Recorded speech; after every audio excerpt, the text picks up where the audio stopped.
I still remember the smell of rain that evening, how it clung to the asphalt, how it seeped into my jacket, and how it made the streetlights shimmer like wet glass.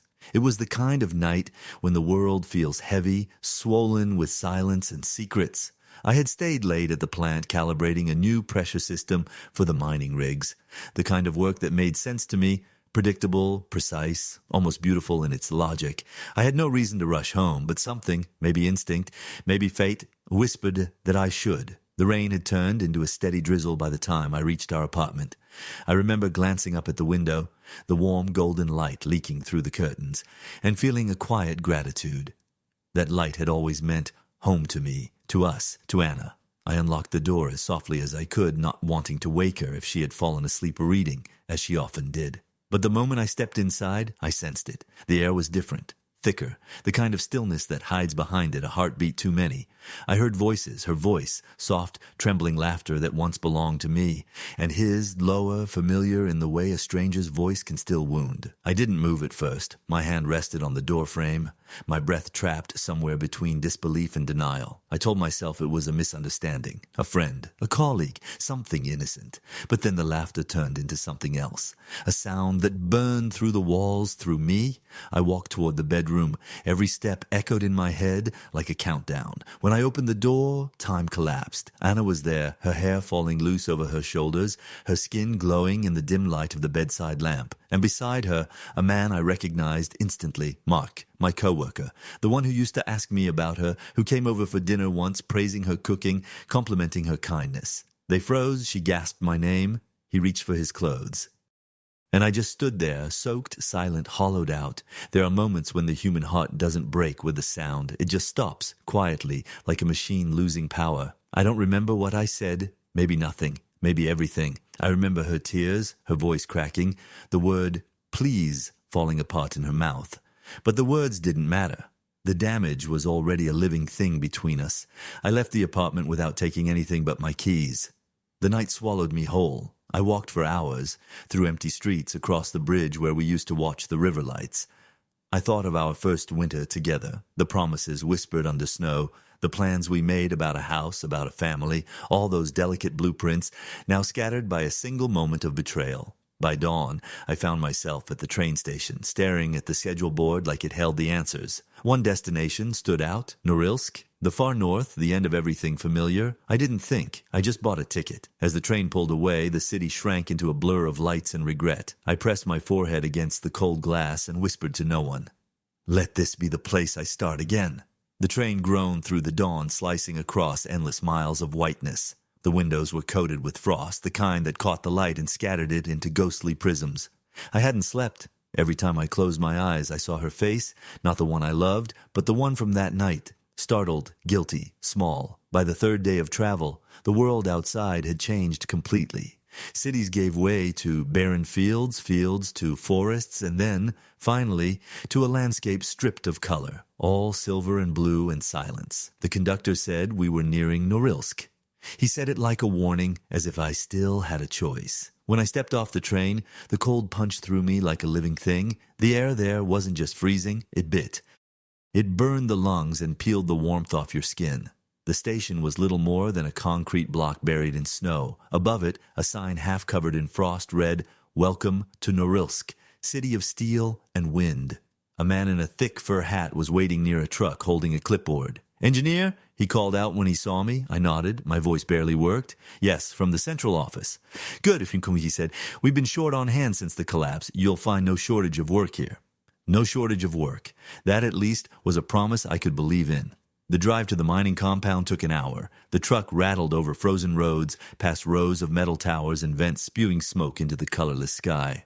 The driver didn't talk much, and I didn't ask questions. I just watched the horizon, a flat, unending expanse where time seemed to stand still. When we arrived, I was led to a dormitory, a narrow room with a cot, a desk, and a single bulb that hummed like a trapped bee. I unpacked my bag, not that there was much in it, and sat on the bed staring at my hands. They were trembling, though from cold or exhaustion I couldn't tell. That night, the wind howled so fiercely it felt as if the entire world outside was tearing apart. Yet inside that small room, for the first time in days, I felt something like peace. There were no memories here, no ghosts, just the sound of the Arctic breathing against the window. The next morning, I began work at the mines. The place was brutal. Iron, noise, and ice. Men with soot-streaked faces moved like shadows between machines that roared day and night.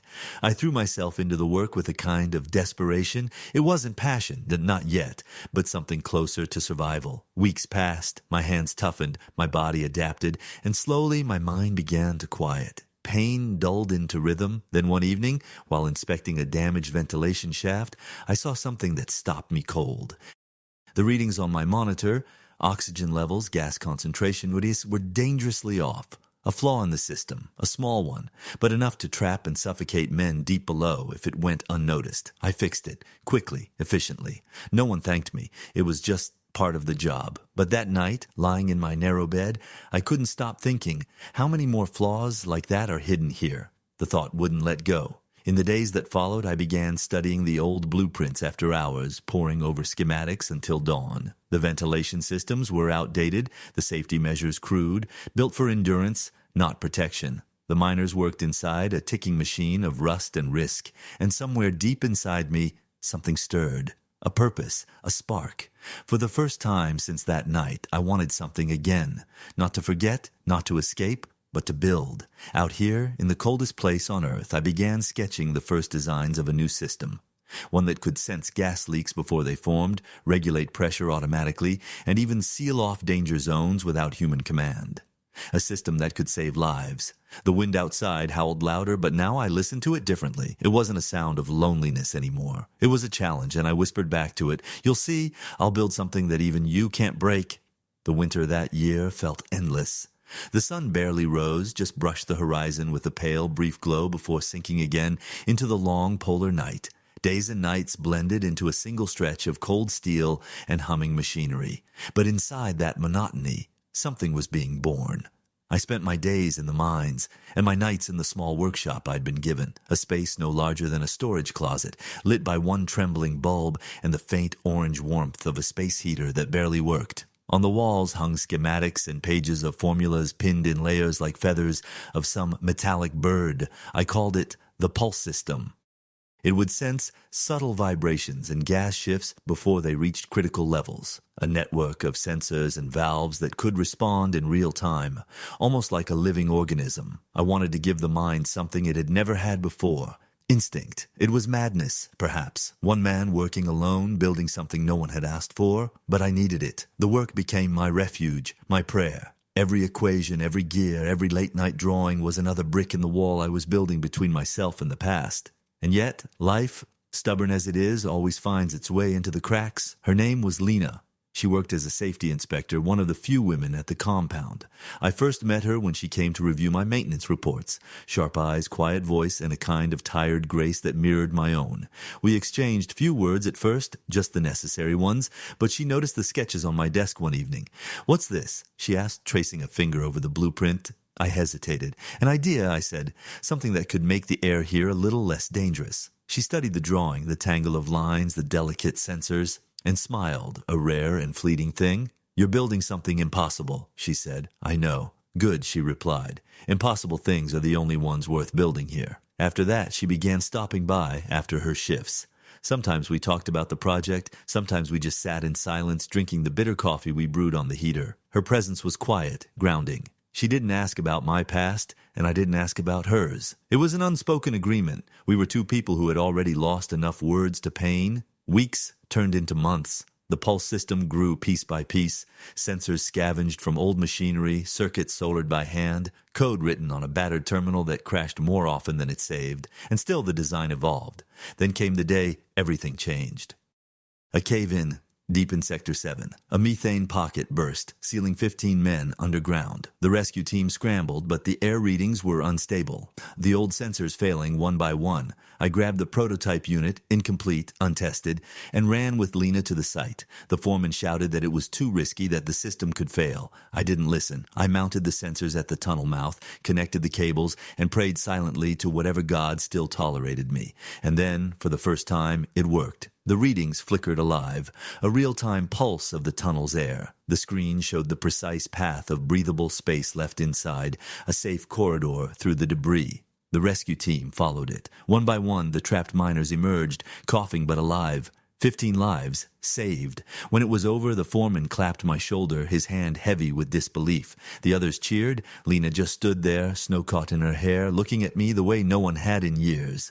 Not with pity, not with admiration, but with something gentler. Later that night, I returned to my workshop.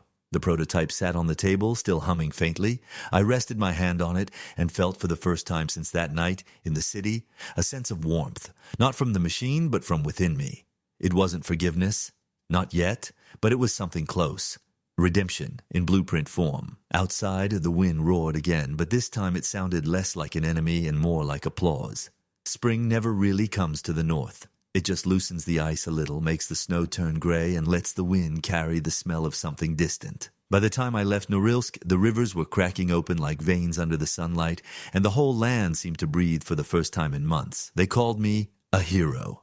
The pulse system had been adopted across multiple mining operations. Accidents dropped, lives were saved. There were articles in technical journals, interviews, even an award from the Engineering Council. I accepted it all with quiet disbelief, as if it were happening to someone else.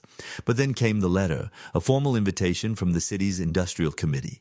They wanted me to present the system at a conference in my old city, the one I had sworn I would never see again. For 3 nights, I couldn't sleep. I told myself it was just a trip, just another job. But the truth was heavier. I wasn't afraid of the city. I was afraid of what it still held of me. When the plane descended through the clouds, I saw it again. The skyline, the river, the streets I had once walked with her. Nothing had changed, except me. The conference hall was vast and bright, filled with suits, cameras, and the low hum of conversation. I stood on the stage explaining my invention, the science, the failures, the triumphs. When the applause came, it was thunderous, but distant, like a storm far away. Afterward, a small reception was held in the atrium. I tried to disappear among the handshakes and congratulations, but then I saw her, Anna. She was standing near the glass wall, a champagne flute trembling slightly in her hand. Her hair was shorter now, her eyes older. When she saw me, she froze. The crowd around us blurred into silence. I don't know how long we just stood there, 2 ghosts trapped in the same room. Then she stepped closer. Michael. Her voice was soft, almost afraid. I read about you, about what you've done. You saved people. I nodded. That's what engineers are supposed to do. Her lips trembled. I wanted to call you so many times, to explain. Explain? I said quietly. What could you possibly explain? Tears welled up in her eyes, but I felt no anger, only a strange, distant pity, not for her, but for who we used to be. 2 people who had once believed love was unbreakable. I ruined everything, she whispered, and yet, you became more than I ever imagined. Maybe that's how it had to happen. I didn't answer. The words hung between us like smoke, painful but fading. After a moment, I said, maybe it did. I turned to leave, but she caught my hand. Her fingers were cold. Are you happy? I paused. The question struck deeper than I expected. I thought of the mines, the endless snow, the men I'd saved, and Lena's quiet smile in the firelight. I'm still learning how to be, I said at last, but I'm closer than I was. Her eyes softened, and she let go. Then I'm glad. Outside, the air was warm, heavy with the scent of rain, just like that night years ago. I walked along the same streets, past the river, past the bridge where I had once stood broken. But now the city felt different, smaller, forgivable. That evening, I took the train back north. Lena was waiting at the station, wrapped in her thick coat, smiling the way dawn smiles after a long storm. When I stepped off the train, she reached for my hand. How was it? I looked at her, at the snow melting around us, at the distant smoke rising from the mines. It was closure, I said. And a beginning? She nodded, and together we walked toward the horizon. Not the one I had left behind, but the one we were building ahead. The wind rose again, carrying the scent of iron and frost, and for the first time, it didn't sound like loss. It sounded like home. The next winter came early. By September, the first snow had already fallen, covering the mining compound in white silence. The cold here was no longer an enemy to me. It was an old companion, steady and honest. Every gust of wind across the tundra felt like a breath of the life I had built anew. The pulse system was no longer just an experiment. It had become the heartbeat of the mines, refined, precise, alive. Together, Lena and I had improved every line of code, every valve, every sensor. We had turned survival into art. We were no longer just workers in the frozen north. We were its keepers. At night, we often stayed in the workshop long after everyone else had gone. The air would buzz with quiet focus, the rhythmic tapping of keys, the soft hum of machines, and sometimes, when we were too tired to speak, her head resting on my shoulder as the heater clicked in the corner. There was peace in that, a peace built, not on forgetting the past, but on forgiving it. Then one morning, the alarm siren shattered the stillness. A deep, bone-shaking sound, and not the usual drills, but something real. Sector 4, a methane explosion had triggered a partial collapse.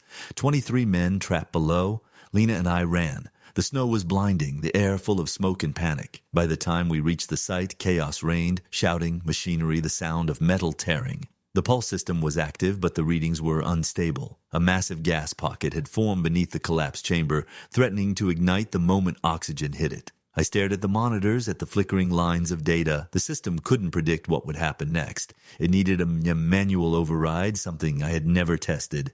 Lena grabbed my arm. "Michael, don't. I have to," I said. "If it goes, the entire shaft will go with it." Before she could stop me, I slipped into the tunnel. The air was thick with dust, the ground trembling beneath my boots. I followed the signal down the corridor until I reached the central valve unit. The pressure reading was red, critical. My hands moved on instinct. Wrench, lever, command input. I could feel the gas vibrating through the pipes, the system pulsing like a living creature on the edge of collapse. I whispered to it, like to an old friend, "Hold on, just a little longer." Then, silence. A deep, heavy stillness. And slowly the numbers began to fall. Pressure stabilizing, gas contained, the danger fading like a receding tide. When I emerged, covered in soot and sweat, the world erupted in cheers. The men were safe. Lena ran to me, threw her arms around my neck, and for a long time, neither of us spoke. Later that night, as we watched the northern lights shimmer across the black sky, I finally let myself exhale. The aurora rippled like silk, green, violet, gold, and I thought how strange it was that beauty could exist here above so much darkness. Lena turned to me, her breath clouding in the cold. "You saved them," she said. "No," I whispered. "We did." She smiled, that quiet smile I had come to know, the one that said more than words ever could. I looked out at the horizon, the frozen land, the towers of light, the hum of machines that would never sleep, and felt something I hadn't felt in years. Not just pride, not even love, but belonging. I had come north to escape, to disappear. Instead, I had found a reason to stay, a reason to build. In the coldest place on earth, I had found warmth. In the deepest dark, I had built light. And for the first time, I no longer feared the wind. Because now, when it howled through the steel and snow, it carried not sorrow, but the steady pulse of life beating beneath the earth.